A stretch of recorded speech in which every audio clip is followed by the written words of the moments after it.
तो चलिए अब बात जरा दूसरे सेमीफाइनल मुकाबले की जो प्रैक्टिस सेशन था उसकी भी कर लेते हैं। इंग्लैंड अपनी पूरी ताकत के साथ मैदान पर उतरा। शायद उनको पता था फोरकास्ट के बारे में कि वेडनेसडे को बारिश हो सकती है डिलेड में, इसलिए पूरी ताकत के साथ आए।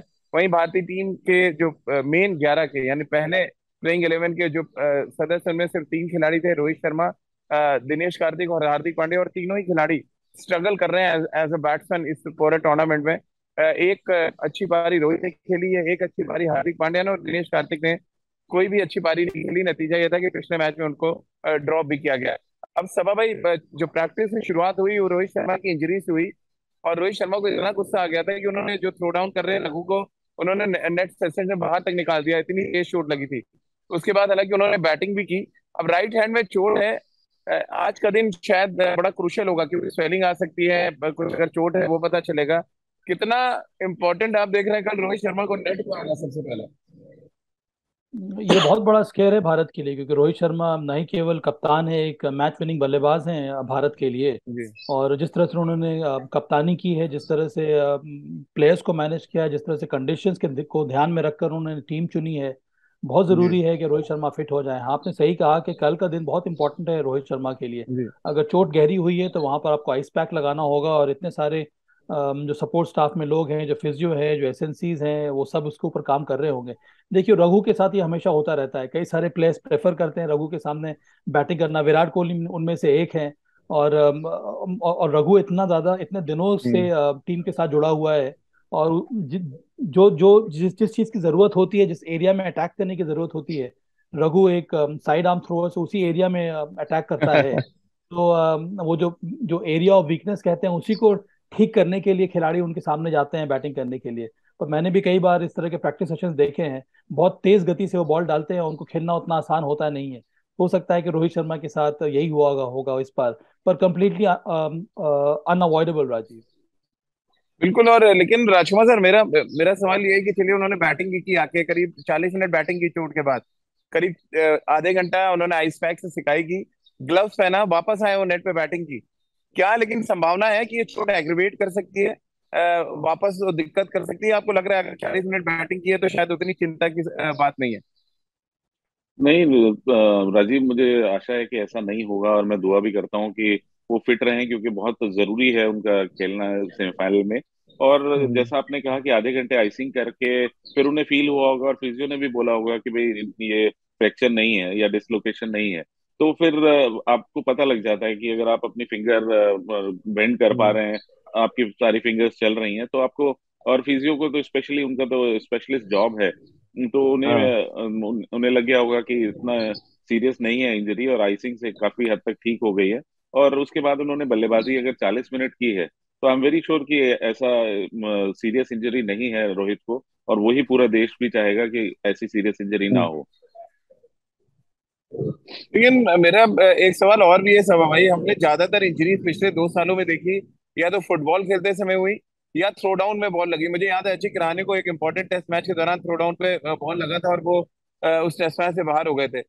क्या थ्रो डाउन में ये प्रिकॉशन लेना चाहिए कि आपको हार्ड लेंथ पे बॉल या बॉडी लाइन पे बॉल नहीं डालनी है? क्योंकि आज बहुत सीरियस इंजरी होते होते हम सब ने अपनी आंख के सामने देखा। भारतीय समय अनुसार लगभग 5 बज रहे थे जब ये खबर हम सब ने ब्रेक की थी कि रोहित शर्मा को शायद बहुत सीरियस इंजरी हो गई है। क्या इन चीजों पर रोक लगनी चाहिए थोड़ी, या थ्रो डाउन जो कर रहा है उसको कॉशियस होना चाहिए कि आपकी टीम के मेन बैट्समैन आप कम से कम उस एरिया में बॉल न डालें? देखिए राजी, ये बहुत ही कठिन है इस पर अमल करना, क्योंकि खुद जो बैटर होता है वो चाहता है कि उसी इंटेंसिटी के साथ, उसी तीव्रता के साथ प्रैक्टिस हो। साइड आर्म हम्म। थ्रोअर्स, इस समय दो दो साइड आर्म थ्रोअर्स हैं। Raghu right hand side side arm thrower हैं, और एक और मुझे लगता है एक श्रीलंका से टीम के साथ जुड़े हुए हैं, जो left arm side arm throw करते हैं। और जी। प्लेयर्स का यही यही यही कोशिश होती है कि वो टफ कंडीशंस को सिमुलेट करें। हाँ, मैं मानता हूँ थोड़ा बहुत कंट्रोल होना चाहिए। रघु भी कई बार एक्साइटेड हो जाता है। कई बार वो हम्म। चैलेंज प्लेयर्स भी देते हैं रघु को कि आप मुझे आउट करके देखो, मैं आउट नहीं होऊंगा। तो वो भी कई बार अपने आप को रोक नहीं पाता है। तो इस तरह के इंसिडेंट हुए हैं पहले भी। तो सिर्फ आप कंट्रोल कर सकते हैं, पर अंत में मुझे लगता है कि दोनों रघु को भी और बल्लेबाजों को भी ध्यान में रखना होता है। कई बार कंडीशंस की जी। वजह से आपको चोट लग सकती है, अकस्मात उछाल आ जाती है गेंद पर विकेट की वजह से। तो इन सब चीज़ों को ध्यान में रखकर ही आपको प्रैक्टिस करनी चाहिए साइड आर्म थ्रोअर्स के सामने। तो मैंने सवाल किया तो राजकुमार सर आप सर हिला रहे थे, क्या रीजन है इसके पीछे? राजीव, मैं ये कहता हूँ कि रघु की गलती नहीं होती, उसको तो मतलब वो बेचारा इतना अच्छा है और इतना कंट्रोल है उसको कि बहुत उसको डांट जो पड़ी कहा लेकिन जाता उसको है। आज। डेफिनेटली वो कप्तान को अगर चोट ये लगेगी तो डांट ये तो पड़ेगी। रघु लेकिन की रिलेशनशिप बहुत जमाने से बल्लेबाजों के साथ है, राइट फ्रॉम एनसीए। बिल्कुल। तो रघु को जो कहा जाता है वो वहीं पर बॉल डालता है। अब आप खेलना तो चाहते हैं, आप प्रिपेयर कर रहे होते हैं कि 140 145 पे खेलें, लेकिन जब बॉल लग जाता है तो फिर आप उसको ब्लेम करते हैं, तो वो गलत है। और लेकिन चाहकर रघु भी बहुत हेल्पफुल है, इज वेरी केयरिंग। तो चाहकर तो जी। कोई भी नहीं अपने कप्तान के बॉल मारेगा, लेकिन हाँ, रोहित शर्मा को जरूर गुस्सा आना स्वाभाविक था, क्योंकि क्रूशियल मैच से पहले कप्तान को चोट लगे तो पूरा देश जी। को चिंता हो जाती है।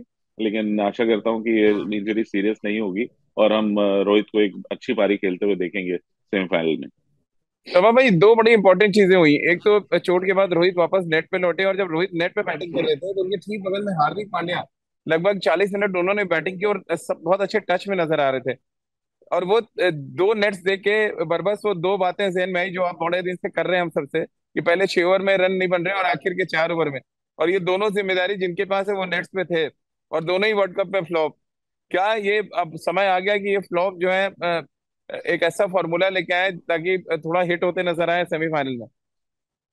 जरूर देखने को मिलेगा। हार्दिक पांड्या मुझे लगता नहीं है वो कोई फ्लॉप रहे हैं इस विश्व कप में। वो एक जी। ऑलराउंडर की भूमिका उन्होंने शानदार तरीके से निभाई है, पाकिस्तान के हाँ, लिए वो रन गेंदबाजी तो बनाए अच्छी हैं। कर रहे हैं, नो डाउट। पिछले पिछले मैच में भी बहुत ही अहम समय पर आकर उन्होंने साझेदारी निभाई है सूर्य कुमार जी। यादव के साथ। देखिए, मैं बार बार कहता हूँ कि T20 में आपको बहुत समय कम मिलता है, और यहाँ पर चांसेस ऑफ सक्सेस कम रहते हैं, चांसेस ऑफ फेलियर ज्यादा रहते हैं। विशेष जी। करके ऐसे बैटर्स के लिए जो जो नीचे में आते हैं बैटिंग करने के लिए, जिनके पास 2 या 3 या मुश्किल से 4 या 5 ओवर मिलता है, और आपको रन रेट भी बढ़ाना है, स्ट्राइक रेट भी अच्छा करना है, वहां पर आपको आते ही शॉट भी लगाना है, उतना आसान होता नहीं है। तो जो भी कंट्रीब्यूशन अगर थोड़ा भी हो जाए, क्या वो उसका इम्पैक्ट किस तरह का है, इस पर ध्यान देने की जरूरत है। तो मुझे लगता है रोहित का भी यही काम होगा और हार्दिक पांड्या का भी यही काम होगा कि जितनी देर भी वो बैटिंग करे वो इम्पैक्टफुल प्रदर्शन होना चाहिए। हार्दिक पांड्या ने गेंदबाजी में वो दिखाया है हमें। अब वही वही उम्मीद है कि जो जो बल्लेबाजी में थोड़ी बहुत कमी जो रह गई है, उसकी भरपाई सेमीफाइनल मैच में और फाइनल मैच में देखने को मिले। हाँ, एक प्रैक्टिस सेशन और मैंने देखा राजकुमार सर, चलते चलते आखिरी दो सवाल आप लोगों से। वो इंग्लैंड का प्रैक्टिस सेशन था, और जिस बॉडी लैंग्वेज के साथ इंग्लैंड अंदर घुसी, ऐसा लग रहा था कि हम बॉलीवुड की मूवी देख रहे हैं जहाँ पे 14-15 लोग आए हुए हैं आपको धमकाने के लिए। कुछ बॉडी लैंग्वेज हम सब ने ऐसा महसूस किया। क्या ये एक्टिंग थी या वाकई आपको लगा कि जिस तरह की क्रिकेट इंग्लैंड इन दोनों T20 में खेल रही है, वो बॉडी लैंग्वेज शायद उस वजह से था उनका? नहीं राजीव, बहुत कन्विंसिंग विक्ट्रीज नहीं रही हैं इंग्लैंड की भी, अगर आप देखें तो कहीं ना तो कहीं बॉडी चिंता लैंग्वेज है उन्हें। एक्टिंग है, मतलब आप ही कह रहे हैं दिखाने के दांत और खाने के और? नहीं, अब वो शायद ये बॉडी लैंग्वेज अपनाना चाहते होंगे भारत के खिलाफ, क्योंकि उन्हें मालूम है जी। भारत एक बहुत स्ट्रांग टीम है, एक स्ट्रांग अपोजिशन है, अच्छी क्रिकेट खेलकर यहाँ पर पहुंचा है। तो बिल्कुल भारतीय टीम के लिए वो अच्छे से एक मैसेज देना चाहेंगे कि हम बिल्कुल तैयार हैं आपके लिए। लेकिन जी। मुझे खुशी है कि भारतीय टीम की प्रिपरेशन बहुत अच्छी है, अच्छी क्रिकेट खेल रहे हैं, और वो सेमीफाइनल में एक फेवरेट की तरह उतरेंगे इंग्लैंड के खिलाफ। जी। सवा भाई, आप कैसे देखते हैं इंग्लैंड एज ए यूनिट? आपने जो भी अब तक ऑब्जर्व किया है, और जिस तरह का आज प्रैक्टिस सेशन हमने देखा, बहुत ही जबरदस्त शोर शराबा था फील्डिंग के दौरान। नेट्स पे धुआंधार बैटिंग हो रही थी, हालांकि ज्यादातर भारतीय तो जल्दी से चले गए थे। बट बड़ा मैं क्यूरियस था कुछ प्लेयर्स को लेके। मैं देखने गया, जैसे सैम करन को मैंने देखा, वो यॉर्कर्स लगातार डाल रहे थे, और 6 की 6 गेंदें उनकी कोशिश हो रही थी कि यॉर्कर्स डालें। मतलब अच्छा प्रैक्टिस सेशन इंग्लैंड ने किया है। क्या कुछ आप देख पा रहे हैं जो मैं आपको प्रैक्टिस सेशन बता रहा हूँ, और जिस तरह से इंग्लैंड ने खेला अभी तक इस वर्ल्ड कप में? मुझे तो अभी भी लगता है कि जो मजबूती उनके बल्लेबाजी में होनी चाहिए थी, प्रदर्शन के हिसाब से वो देखने को मिला नहीं है राजीव। तो अच्छा। मुझे लगता है कि वो भी टीम थोड़ी बहुत घबराई हुई होगी कि जब दबाव उनके ऊपर बढ़ा है, तब उनके जो टॉप क्वालिटी जो बैटर्स हैं उन्होंने उस तरह से परफॉर्म किया नहीं है।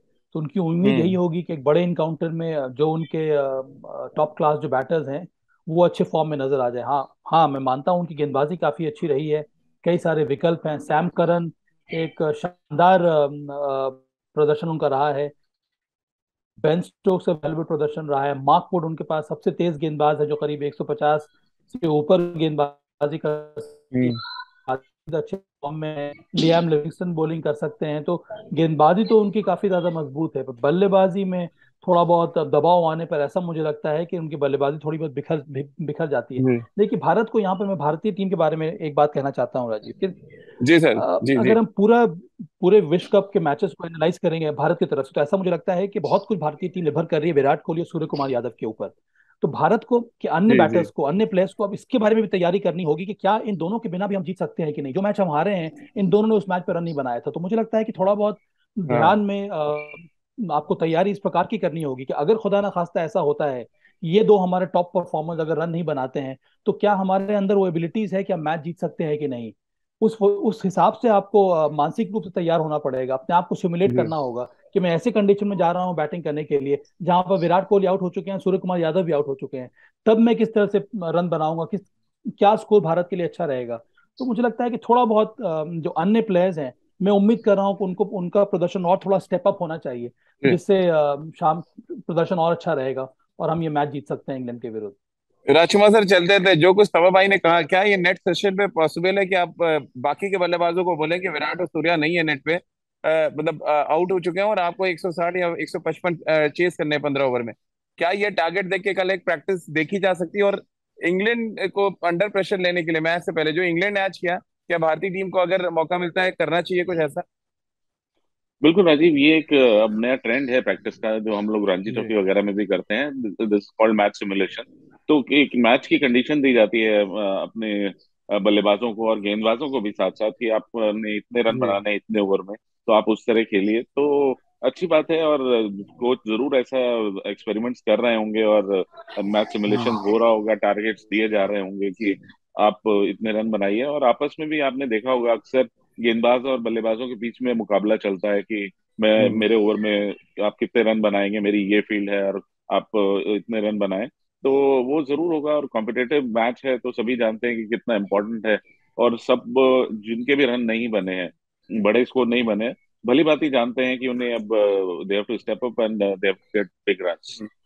चलिए, बहुत बहुत शुक्रिया राजकुमार सर आपका, और सभा भाई आपका हमारे साथ जुड़ने के लिए। तो पाकिस्तान और जो न्यूजीलैंड के बीच पहला सेमीफाइनल मुकाबला, उसमें हमने बातचीत की, और साथ ही भारतीय टीम के प्रैक्टिस सेशन में रोहित शर्मा को जो इंजरी हुई उसके बारे में भी हमने बात की। लेकिन कुल मिलाकर जो निष्कर्ष निकला है कि पाकिस्तान हमारे क्रिकेट जो एक्सपर्ट्स हैं उनकी फेवरेट टीम है, यानी न्यूजीलैंड को हारते हुए वो देख रहे हैं अभी जो मैच का सिनेरियो बन रहा है। वहीं इंग्लैंड और जो भारत के बीच दूसरा सेमीफाइनल मुकाबला है, उसके लिए भारतीय टीम को भी फेवरेट मान रहे हैं, लेकिन भारतीय टीम के बाकी के बल्लेबाजों को रन बनाना पड़ेगा। और जो प्रैक्टिस सेशन बचा हुआ है, यानी कि जो बुधवार को होगा, वो ये देखना बहुत दिलचस्प होगा कि भारतीय टीम किस रणनीति के साथ इस प्रैक्टिस सेशन में आती है और क्या कुछ धमक का एहसास वो इस प्रैक्टिस सेशन में इंग्लैंड को कराते हैं। तो एडिलेड ऑस्ट्रेलिया से हमारी इस खास पेशकश में फिलहाल इतना ही।